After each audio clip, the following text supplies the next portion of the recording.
That's it for now. I'll be back with more from the newsroom at 10:30 on BBC One. But do stay with us. It's time for the news where you are. Bye for now.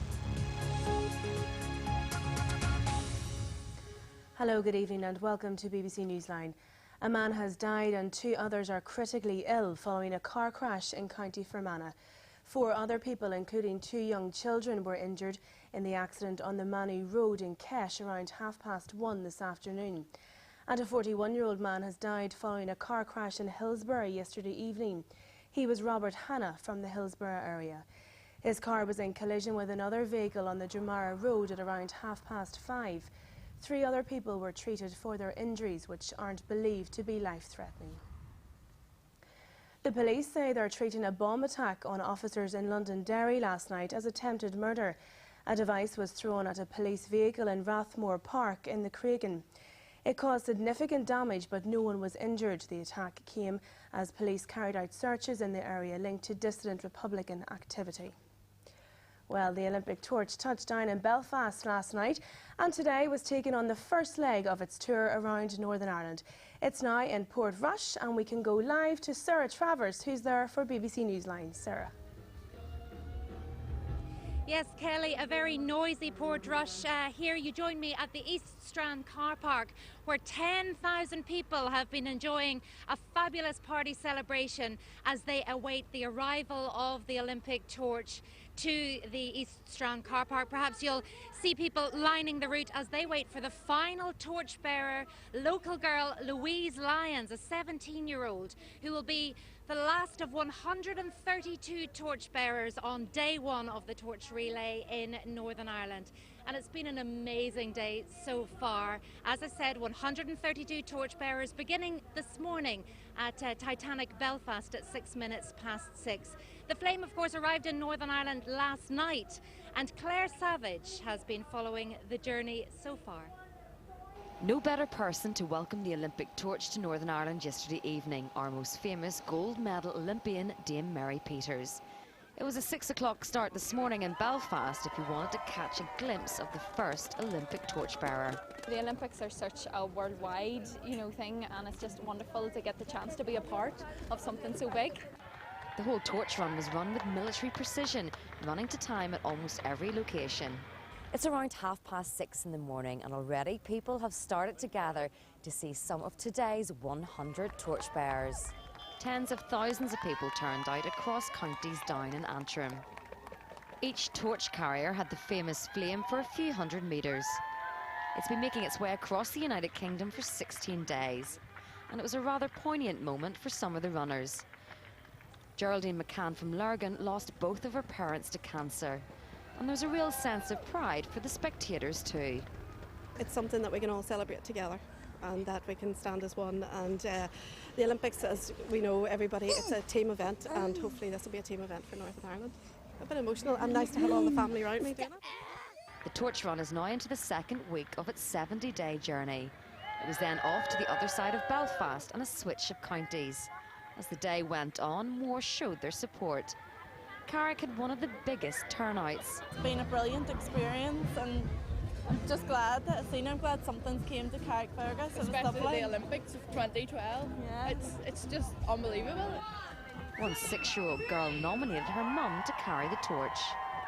Because she's a teacher and she looks after lots of children, and she comes home and looks after me and my brother and my daddy. My knees are like jelly. It's just all of a sudden it's just hit me. It's brilliant. It's great. Today's route was more than 125 miles long. The flame passed through 21 communities and not everyone watched on land. The day was slightly grey, but it remained dry to the delight of onlookers as it passed some of our iconic landmarks. It was lovely, so it was. Really proud to see them all coming through. It was really good, so it was. It's a day many shall remember for quite some time. Claire Savage, BBC Newsline. Well, of course, now we're just waiting for it to arrive, for Louise Lyons to arrive with the Olympic flame. Should be happening within the next 10 minutes, but it's taken an awful lot of planning to get where we are today. I'm joined now by Dan Schofield from the London Olympic organising group from Low Cog. Dan, are you a tired man?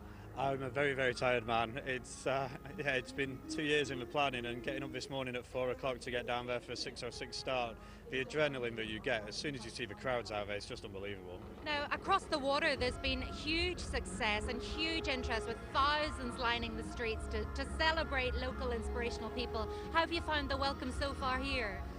Exactly the same as it's been everywhere we've gone. The crowds today have been absolutely overwhelming. Thousands and thousands of people lining the streets, and everyone smiling and having a good time. I've been shooting ahead of the relay by about 5 minutes, so seeing the crowds just as they're about to experience that flame coming past them, it's cliche, but it is a once-in-a-lifetime opportunity. And seeing smiling faces and children lining the street with their homemade torches is what it's all about. It's what we wanted and it's what we've got. Well, there are two very proud people standing next to you, Dan. I'll just stand in front of you if you don't mind. These are the parents of the final torchbearer on day one. Louise Lyons is your daughter, Helen and Scott. How do you feel? I'm chuffed and over the moon over. Now, Louise is 17 and she studies sport in Coleraine, but she's a mad sports fan, isn't that right? A football fan. Just tell us a little bit about her and why she's been picked.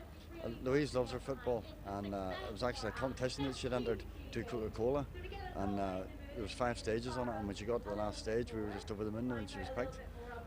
So Helen, tell me, what were the nerves like this morning in your house?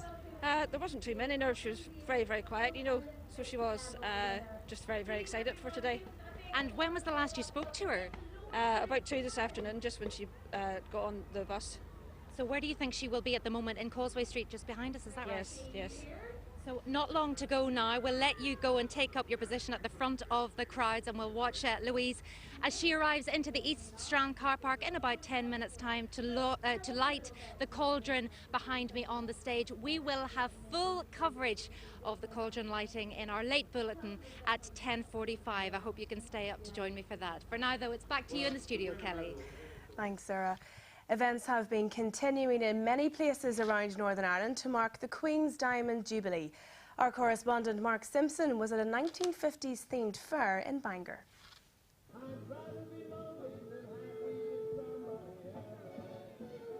We really have a little bit of everything here in Bangor, except of course for the rain. There hasn't been one drop all day. They're swinging, they're dancing, they're singing, all for the Jubilee. But what is it about the Queen that people here in North Down like? Alicia, what is it about Her Majesty? I just love her fashion sense. I think for a woman in her 80s, she just is impeccable. She always looks really, really lovely. She always has gorgeous hats. She's just turned out. She still has that old, like, 50s glamour that she probably had when she was first crowned. She always has her gloves on and she just looks amazing, and I think she's really cute. Well, everyone here in Bangor's really amazing today as well, including some of the younger visitors. We have all the way from Castlereagh, we've got Poppy with her cousin and her sister. What do you like about the Queen, Poppy? I like that she's been on the throne for 60 years, and that's quite a long time. It's a very long time. That's even longer than I've been alive. Poppy, thank you very much indeed. Quite a day here in Bangor, and unlike the rest of the UK and Ireland, not one drop of rain. Football, and last night Northern Ireland conceded 6 goals for the first time in 51 years as their inexperienced side fell to a heavy defeat against the Netherlands. Goals from Robin van Persie, Wesley Sneijder and Abraham Afili helped the Dutch to an emphatic 6-0 win over Michael O'Neill's side at the Amsterdam Arena. Gaelic games, and in the first round of the Ulster Senior Football Championship, Down defeated Fermanagh by 2 goals and 10 points to 1 goal and 8 points at Brewster Park. Down will now face Monaghan in the first of the semi-finals on the 24th of June. Now, let's get a look at the weather forecast for the bank holiday. Here's Cecilia Daly. Hello there. Well, it's been a very disappointing day for early June.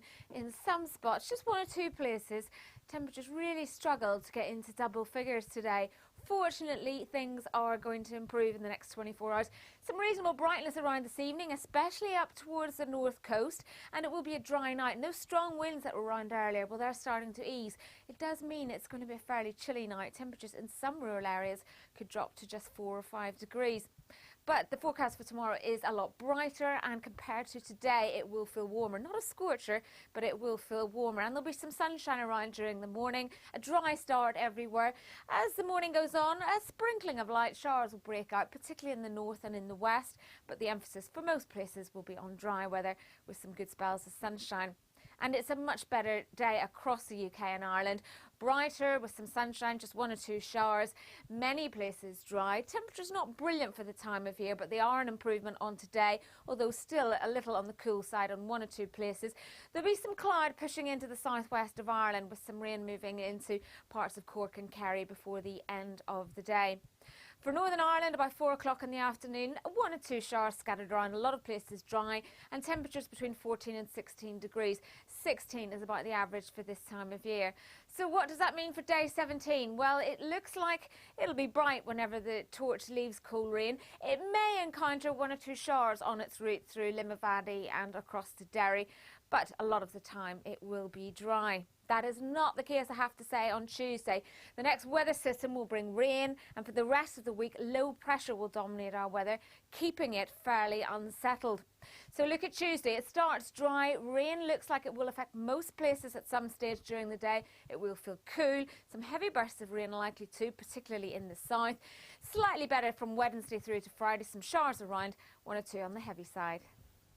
Well, that's it for now. Join us for our next BBC Newsline at 10 to 11 this evening. You can keep up to date with news online and BBC Radio Ulster, and you can also follow us on Facebook and on Twitter. From me and the rest of the BBC Newsline team, enjoy your evening. Bye-bye.